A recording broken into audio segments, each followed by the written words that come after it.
it. Now watch me, nay. Okay. Now watch me whip.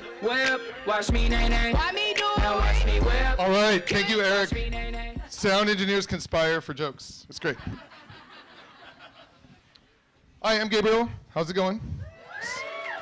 So I have not always lived in San Francisco. I moved here in 1997 for college. But before that, I grew up in like a very innocent place called Carlsbad, California. Who knows about this place? Oh, wow. Love for North San Diego. Great. So, yeah, it was innocent. It was the beach. It was suburbs. It was, middle class. And, I didn't experience like the full gamut of, emotions growing up. In the experience of like, people really being desperate in particular, or people experiencing real, I had fear. But like, I was like scared of like homework and like, maybe like getting caught smoking weed or something. I don't know. It was like pretty tame fear. And coming to San Francisco and taking the Muni, one thing that I love about Muni is it's public. And like people don't really like think about like the context of that and like how important it is that we're like all in it together. It's like, and I thought about that a lot as the years went by and what that meant for me, because at first it was like something that was like kind of overwhelming. And like the first time it really reared its ugly head was, so 1997, the first year, I was like coming back from a drum and bass club on the El Terraville, because I went to San Francisco State. And who here has been here long enough to have experienced the San Francisco drum and bass scene between 1996 and 2000? Anybody besides me? Oh, look, like this one old dude. He's like, yeah, 97. That's where I met Perry Farrell. Yeah. Okay, so I was coming back, and and we get on the bus, and there's just this man who's like really, really angry, and he's directing it all at this very, very small woman who he doesn't know, and he's like, he's like surly and drooling, and it's just like dirty and smelly and like screaming, and this woman is so meek, and we're like frozen, maybe a little drunk or something, I don't know. We didn't do anything. No one was doing anything, and it was kind of sad. And I just remember thinking about how that was like, it was really lame. And I didn't really like come to realize why I acted that way and why people were like that on the Muni, like for a lot of years. And I guess the next part of what formed my opinion about all this happened all the way, 8 years later, in 2005. Does everyone remember what 2005 was the year of? The year of the pirate? Do you guys remember how trendy pirates were in 2005? Yeah, so come May, I'm like, I'm gonna build a pirate ship for Beta Breakers. Woo!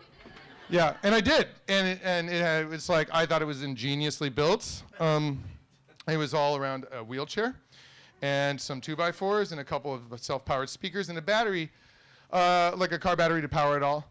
We get it down there. I'm with a whole bunch of friends, and we push it down there, and for part of the festivities, my close and dear friends, Alexis and Dom, my roommates at the time, decided to make Jell-O shots with rum in it.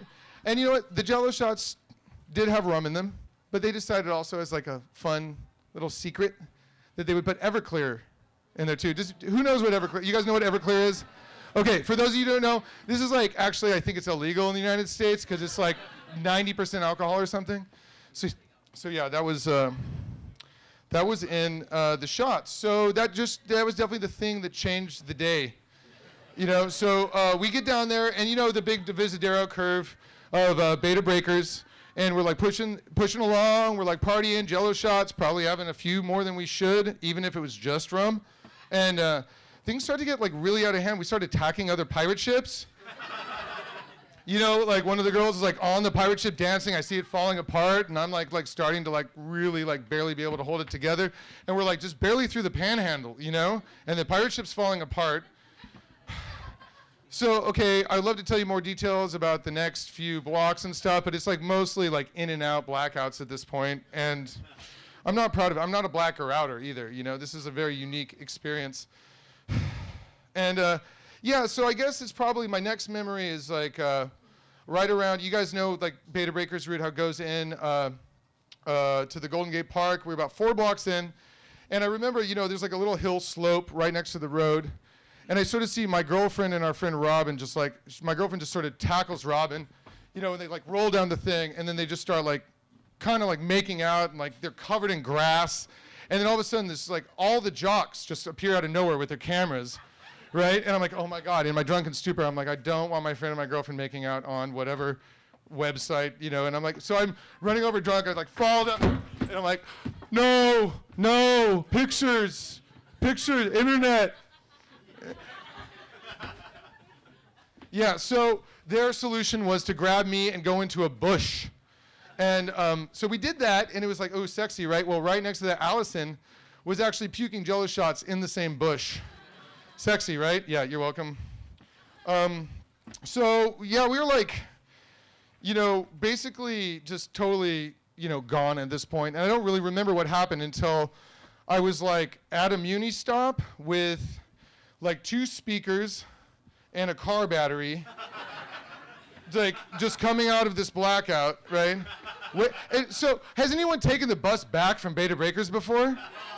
That shit's I was talking to one of my fellow storytellers tonight who happens to drive a Muni, and he says, besides New Year's Eve, that's the craziest shit on Muni you can experience. And that's the only one that's worse. It's actually worse than Halloween. So, yeah, Beta Breakers is crazy. It's already a crazy bus, but I just, wanted to take it to the next level, I guess. And so I'm like getting up the stairs. Oh my God, am I gonna make it? Jesus, oh my God. And then like I see all the people and like, whoa, and then, it just happens. It's like I fall and the battery falls and the speakers fall, and I see the battery and I hear this like, there's just this crack. The battery cracked, and I see the green liquid on the floor just sort of like flow out. And I'm like, oh shit. And I'm like on the floor, and I should be in pain, but I'm like completely numbed from alcohol. So I'm like looking up, and I see battery acid, and I see it on people's shoes, and I look up, and I see this like beautiful, innocent white piece of leg with little green spots on it attached to it, like a 5-year-old boy sitting on his mom's lap. And then I see his mom's face, and I remember that look so clearly from that woman who the crazy man was screaming at all those years ago. And it's like, I'm him. Oh my God, I'm totally this guy right now. I didn't realize that at the time, of course. I wasn't realizing shit. But in reflection, it's like that was the point where it's like I, for whatever reason, had taken the power to give someone the fear of like safety, something I'd never experienced in my youth. And this is all part of the package of Muni. But the difference between me and this other guy is that I immediately, on the ground, just like became my innocent, stupid, drunk self, and like was apologizing and diffused the situation so that no one had me arrested or kicked off the bus, which I'm amazed at, honestly. Like how I didn't get kicked off that bus. That's a very forgiving Muni driver. Or that lady didn't sue me or whatever. I feel so bad to this day. But it was an eye-opening experience. And now when I see something on the Muni, it's like I say something. It's like we're all part of this.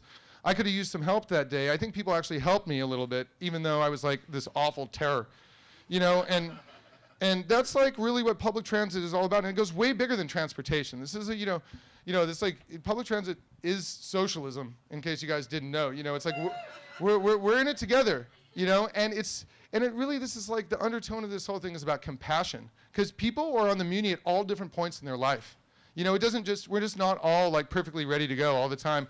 Like, oh, I'm gonna be a quiet Muni rider. Sometimes you're the asshole in the room, And remember that when you're on Muni, because it's like I'm gonna say it one more time. Have compassion, and we're all in it together.